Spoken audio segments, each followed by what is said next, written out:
Welcome back to समीक्षा study point. आज के इस वीडियो में हम लोग प्लांट किंगडम यानी पादप जगत के बारे में पढ़ेंगे। वीडियो बाईलिंगुअल रहेगा, हिंदी और अंग्रेजी दोनों भाषाओं में।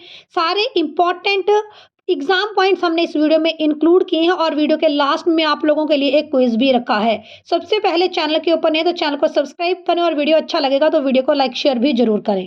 इस दुनिया में विद्यमान सभी पदार्थों को दो हिस्सों में बांटा गया, सजीव द्रव्य और निर्जीव द्रव्य। तो सजीव द्रव्यों का जो अध्ययन है वो जीव विज्ञान के अंतर्गत आएगा और निर्जीव द्रव्यों का अध्ययन व्यवहारिक विज्ञान के अंतर्गत आएगा। आप लोगों से क्वेश्चन पूछा जाएगा, जंतु विज्ञान का जनक किसे बोलते हैं, फादर ऑफ जूलॉजी किसे बोलते हैं? तो राइट आंसर आएगा अरस्तु यानी अरिस्टोटल। वनस्पति विज्ञान के जनक कौन है? तो आंसर होगा थियोफ्रेटस, फादर ऑफ बॉटनी थियोफ्रेटस। भौतिक विज्ञान के जनक फादर ऑफ फिजिक्स न्यूटन। रसायन विज्ञान के जनक यानी father of chemistry Lavoisier. Next question आपसे पूछा जा सकता है कि अरस्तु ने कौन सी पुस्तक लिखी है? तो इसका आंसर होगा हिस्टोरिया एनिमेलियम। तो अरस्तु ने अपनी पुस्तक हिस्टोरिया एनिमेलियम में लगभग 500 प्रकार के जंतुओं का वर्णन किया, इसीलिए अरस्तु को हम लोग जंतु विज्ञान का जनक कहते हैं। थियोफ्रेटस ने भी एक बुक लिखी और इस बुक का नाम है हिस्टोरिया प्लांटेरियम और इसमें लगभग उन्होंने 500 प्रकार के पौधों का वर्णन किया, इसीलिए थियोफ्रेटस को वनस्पति विज्ञान का जनक कहते हैं। आपसे क्वेश्चन पूछा जाएगा कि फादर ऑफ टैक्सोनॉमी वर्गीकरण का जनक किसे कहते हैं? तो राइट आंसर होगा कैरोलस लीनियस। और कैरोलस लीनियस ने एक पुस्तक लिखी है जिसका नाम है सिस्टम नेचुरे और सिस्टम नेचुरे इस बुक में उन्होंने जीवों का वर्गीकरण दो हिस्सों में किया है। तो जो कैरोलस लीनियस है इन्होंने जीवों का वर्गीकरण दो हिस्सों में किया, पादप जगत और जंतु जगत। आपसे क्वेश्चन पूछा जाएगा कि कैरोलस लीनियस ने जीवों का वर्गीकरण कितने भागों में किया? तो राइट आंसर आ जाएगा दो, Plantae kingdom and animal kingdom. इसी तरह से आपको याद रखना है कि लिविंग वर्ल्ड को 3 किंगडम में क्लासिफाई किया है अर्नेस्ट हैक्कल ने और लिविंग वर्ल्ड को 4 किंगडम में क्लासिफाई किया है कोपलैंड में। और most popular classification of living world रहेगा 5 किंगडम क्लासिफिकेशन RH विटेकर का। और 5 किंगडम क्लासिफिकेशन में जीवों को कितने हिस्सों में बांटा गया? 5, Monera, protista, fungi, Plantae and animalia kingdom. तो दुनिया में जीवों की शुरुआत कहाँ से हुई? प्लांट भी कहाँ से ओरिजिनेट हुए हैं? तो इस दुनिया में हर एक चीज सेल से मिलकर बनी है। तो सबसे पहले दुनिया में ऐसे जीव आए जिनका सेल भी डेवलप्ड नहीं था और ऐसे जीवों को मोनेरा किंगडम में रखा गया। और ऐसे जीवों में शामिल थे जीवाणु, नील हरित शैवाल, साइनोबैक्टीरिया, माइकोप्लाज्मा। अब आप लोगों के एग्जाम में क्वेश्चन पूछा जाता है कि ऐसे कौन से बैक्टीरिया है जो फोटोसिंथेसिस कर सकते हैं? तो देखिए, ऐसे बैक्टीरिया जो फोटोसिंथेसिस कर सकते हैं इनको हम लोग बोलते हैं साइनोबैक्टीरिया, यानी साइनोबैक्टीरिया ऑटोट्रोपिक होते हैं और इसका एग्जाम्पल है ब्लू ग्रीन एल्गी। अब दूसरे नंबर पर ऐसे ऑर्गेनिज्म आए जिनका सेल थोड़ा सा डेवलप हो गया, ऐसे ऑर्गेनिज्म को हम लोगों ने बोला यूकैरियोटिक जीव। और इस तरह के जीवों के एग्जाम्पल हैं शैवाल यानी एल्गी, डाइटम और प्रोटोजोआ। ये ऑटोट्रोप भी हो सकते हैं, हिट्रोट्रोप भी हो सकते हैं, अपना भोजन खुद भी बना सकते हैं और अपने भोजन के लिए दूसरों पर भी निर्भर है। इसके बाद ऐसे जीव आगे जिनका सेल डेवलप्ड था, सेल के अंदर सेल ऑर्गेनल भी थे। सेल ऑर्गेनल यानी माइटोकॉन्ड्रिया था, गोल्गी ऑपरेटस था, वैक्यूल था, तो अदर सेल ऑर्गेनल्स भी थे। अब जो सेल था वो सेल बाल के साथ था या फिर सेल बाल के बिना था।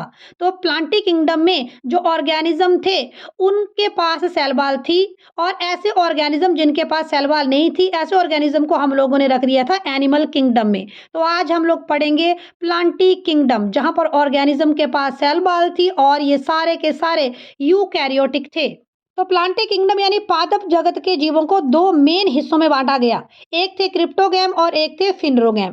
क्रिप्टोगैम यानी अपुष्पोद्भिद, ऐसे प्लांट्स, ऐसे ऑर्गेनिज्म जहां पर फूल भी नहीं था और फल भी नहीं था, अपुष्पोद्भिद। और इसके बाद फिनरोगैम, ये ऐसे जीव थे, ऐसे प्लांट थे जहां पर पुष्प भी हैं और बीज भी हैं। तो वन बाय वन डिस्कस करेंगे इस सारे फ्लो चार्ट को। पूरी जानकारी पाने के लिए वीडियो को लास्ट तक जरूर देखें। अब प्लांटी जगत में क्लासिफिकेशन का बेस क्या था? क्या प्लांट का रूट स्टेम लीव ट्रू था या फॉल्स का?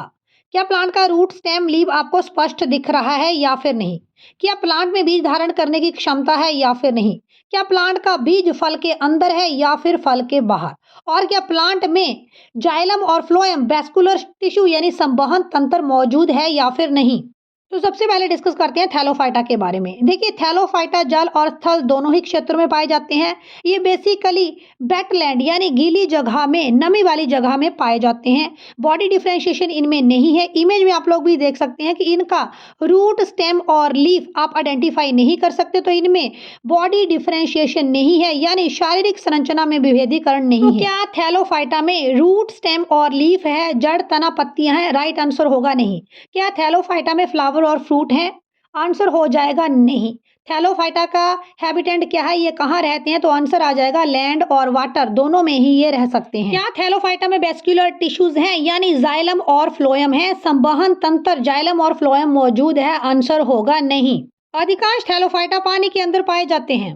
प्लांट किंगडम में हम लोग पढ़ रहे हैं अपुष्पोद्भिद यानी क्रिप्टोगैम प्लांट्स, और अब हम लोग पढ़ने वाले हैं ब्रायोफाइटा। थैलोफाइटा के बाद ब्रायोफाइटा। तो ब्रायोफाइटा ऐसे प्लांट्स थे जो जल और स्थल दोनों में ही मौजूद हो सकते हैं। गीली जगह में ये लोग मौजूद होंगे।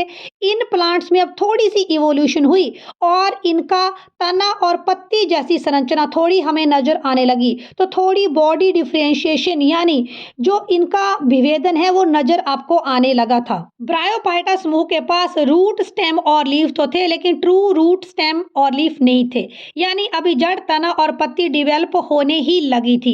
यहाँ पर फ्लावर भी नहीं थे और संवहन तंत्र यानी वेस्क्यूलर सिस्टम भी इस तरह के समूह में प्रेजेंट नहीं था। वेस्कुलर सिस्टम में, संवहन तंत्र में आपका आएगा जाइलम और फ्लोएम। फ्लोएम फूड का ट्रांसपोर्टेशन करता है और जाइलम जड़ के माध्यम से मिनरल्स और वाटर का ट्रांसपोर्टेशन प्लांट के अलग अलग पार्ट्स में करता है। ये लैंड और वाटर दोनों ही जगह में मौजूद हो सकते हैं और ये भी गीली जगह में, वेटलैंड में ज्यादा मौजूद थे। ब्रायोफाइटा को हम लोग एम्फीबियन कहते हैं क्योंकि इस तरह के प्लांट्स लैंड में भी उग सकते हैं, इस तरह के प्लांट्स पानी में भी उग सकते हैं। वेटलैंड यानी गीली जगह में इस तरह के प्लांट्स ज्यादा उगते हैं। इन्हें पादप जगत का उभयचर कहा जाता है। जैसे मैं बात करूं स्नेक, तो स्नेक पानी के अंदर भी रह सकता है और लैंड के ऊपर भी रह सकता है।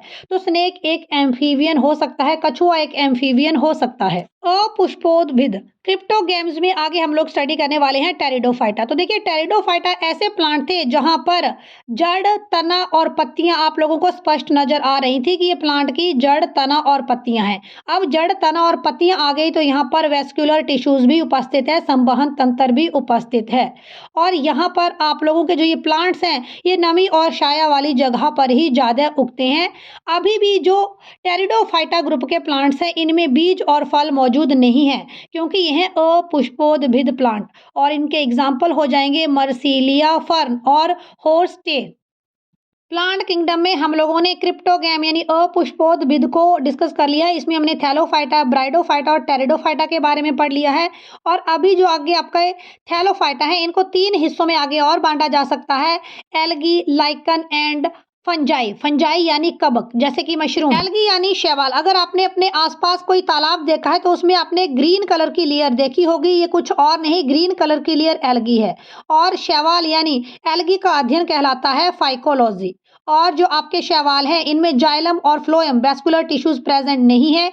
ये हरे रंग के हैं, क्लोरोफिल इनमें प्रेजेंट है और ये फोटोसिंथेसिस भी कर सकते हैं। एल्गी में जो सेल बाल है, कोशिका भित्ति है, ये सेल्यूलोज की बनी होती है। ये स्वपोषी हैं, ऑटोट्रोप से अपना भोजन खुद बना सकते हैं, फोटोसिंथेसिस कर सकते हैं। एल्गी के प्रकार देखते हैं, शैवालों के प्रकार देखते हैं, green algae, red algae, blue green algae और ब्राउन एल्गी।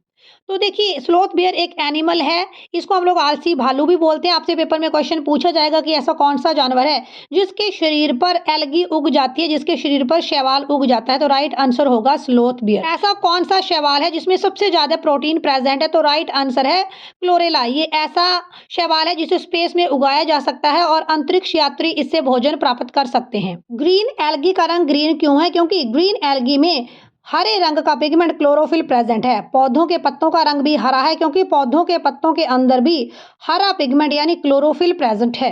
आप मुझे कमेंट करके बताएं कि प्लांट के कौन से पार्ट में फोटोसिंथेसिस होती है और एक्सचेंज ऑफ गैसेस लीफ के अंदर कौन से पार्ट से होता है। लाल शैवाल में पिगमेंट प्रेजेंट है फाइकोइरिथ्रिन, इसकी वजह से ही आपको रेड एल्गी रेड दिखाई देती है। इसी तरह से ब्लू ग्रीन एल्गी में आपका पिगमेंट प्रेजेंट है फाइकोसाइनिन, और जो ब्राउन एल्गी है इसमें भी पिगमेंट प्रेजेंट है, रंग वर्णक प्रेजेंट है फ्यूकोजेनेथिन। यूजेस ऑफ एल्गी, तो नाइट्रोजन फिक्सेशन का काम करती है एल्गी। प्लांट में नाइट्रोजन कैसे पहुंचेगा, हमारे एटमॉस्फेयर में 78% नाइट्रोजन है, लेकिन इस नाइट्रोजन को प्लांट्स डायरेक्टली यूज नहीं कर सकते, तो प्लांट के लिए नाइट्रोजन फिक्सेशन का काम भी करेगी ब्लू ग्रीन एल्गी। हमारी एल्गी का उपयोग बायोफ्यूल बनाने के लिए भी हो सकता है, बायो इंडिकेटर बनाने के लिए भी हो सकता है, और एल्गी का यूज फूड बनाने के लिए भी हो सकता है। तो हम लोग पढ़ रहे हैं थैलोफाइटा के बारे में, और नेक्स्ट थैलोफाइटा का टाइप है फंजाई यानी कवक। मशरूम आप लोग खाते हैं, तो मशरूम भी क्या है, एक कवक, और कवक का अध्ययन कहलाता है माइकोलॉजी। कवक की सेल वॉल यानी कवक की कोशिका भित्ति बनी होती है काइटिन की, और सैक्रोमाइसिस नामक कवक का उपयोग डबल रोटी के निर्माण में किया जाता है। मशरूम व्हाइट कलर का होता है। मशरूम फोटोसिंथेसिस नहीं कर सकता है। मशरूम डेड और डिकेइंग मैटर से अपना फूड प्राप्त करता है, क्योंकि मशरूम में ग्रीन पिगमेंट क्लोरोफिल प्रेजेंट नहीं है। आपसे पूछा जा सकता है कि मशरूम में मोड ऑफ न्यूट्रिशन क्या है, तो मशरूम का मोड ऑफ न्यूट्रिशन है saprophytic. Saprophytic mode of nutrition में ऑर्गेनिज्म डेड और डिकेइंग मैटर से अपना फूड प्राप्त करता है। आगे हम लोग पढ़ने वाले हैं लाइकन के बारे में। देखिए, लाइकन एक द्वैत प्लांट है, ये एक मिश्रित प्लांट है, दो वनस्पतियों के कॉम्बिनेशन से ये बना है। तो लाइकन कौन कौन सी दो वनस्पतियों के कॉम्बिनेशन से मिलकर बना है, इसमें पहला रहेगा शैवाल एल्गी, और दूसरा रहेगा फंगस यानी कवक। मोड ऑफ न्यूट्रिशन लाइकन में सिम्बायोटिक है, यानी दोनों ही एक दूसरे के लिए न्यूट्रिशन प्राप्त करने के लिए एक दूसरे पर निर्भर हैं। फंगस यानी कवक शैवाल को खनिज, लवण, विटामिन प्रदान करता है, और जो आपका शैवाल है यानी एल्गी है, ये ग्रीन कलर की है, तो ये फोटोसिंथेसिस कर भोजन प्राप्त करती है, और ये जो फंगस है इसको भोजन देने में मदद करती है। अब एल्गी को उगने के लिए कुछ स्पेस भी चाहिए, तो जो फंगस है, जो कवक है, ये एल्गी को उगने के लिए स्पेस भी प्रोवाइड करता है। इस तरह से जो शैवाल है ये कवक के सरफेस के ऊपर ही उग जाता है। कवक और शैवाल के इस संबंध को यानी फंगस और एल्गी के इस रिलेशनशिप को आप लोग बोलेंगे हैलोटिज्म। प्लांट किंगडम में अब हम लोग पढ़ने वाले हैं पुष्पोद्भिद पौधों के बारे में, फिनरोगैम्स के बारे में। ये पूर्ण विकसित पौधे हैं। पूर्ण विकसित यानी इनमें रूट, स्टेम और लीफ प्रेजेंट है, और जब रूट, स्टेम और लीफ प्रेजेंट है इसका मतलब संवहन तंत्र यानी वेस्क्यूलर सिस्टम, यानी प्लांट में जाइलम और फ्लोएम भी प्रेजेंट हैं। फिनरोगैम्स को भी आगे दो उप समूहों में बांटा गया है, जिम्नोस्पर्म और एंजियोस्पर्म। जिम्नोस्पर्म नगन बीजी पौधे, एंजियोस्पर्म आवृत बीजी पौधे। और सबसे पहले हम लोग पढ़ने वाले हैं जिम्नोस्पर्म्स के बारे में, यानी नगन बीजी पौधों के बारे में।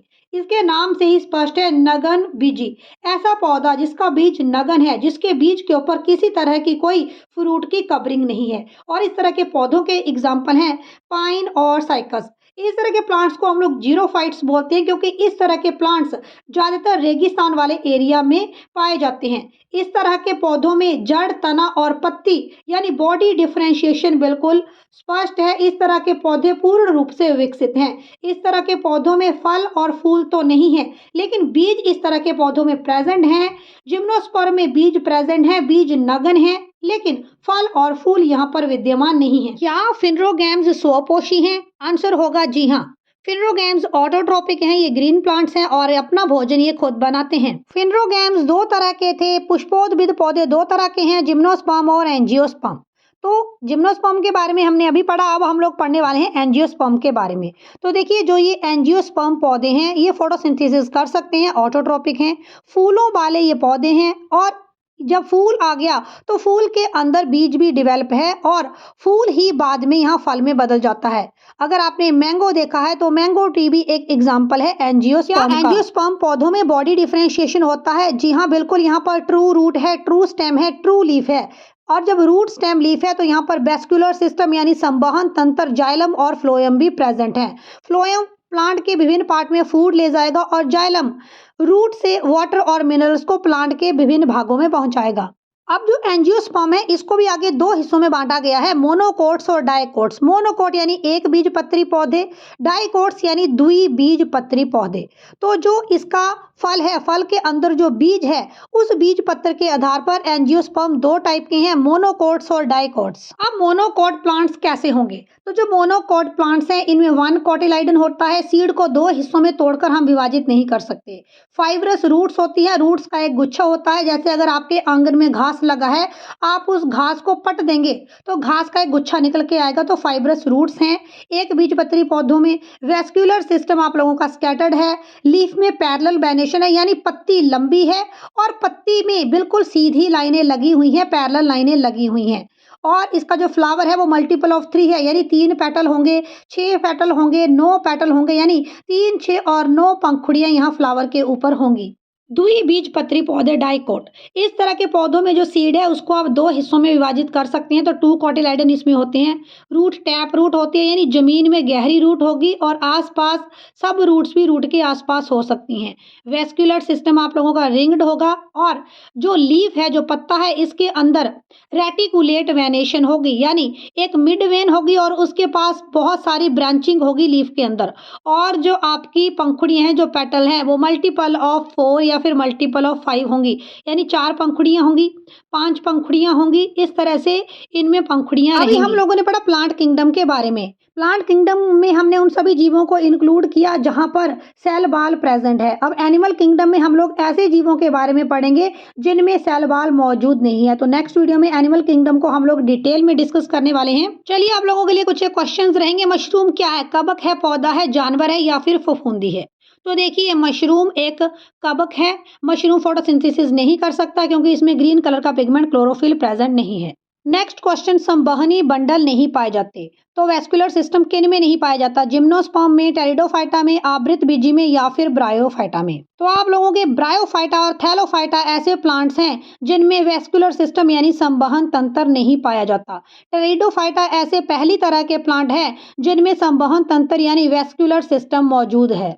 अगला प्रश्न, ऐसा कौन सा पौधा है जिसमें बीज तो होते हैं लेकिन फूल और फल नहीं होते? ब्रायोफाइटा, जिम्नोस्पर्म, काई या फिर टेरिडोफाइटा? तो राइट आंसर होगा जिम्नोस्पर्म।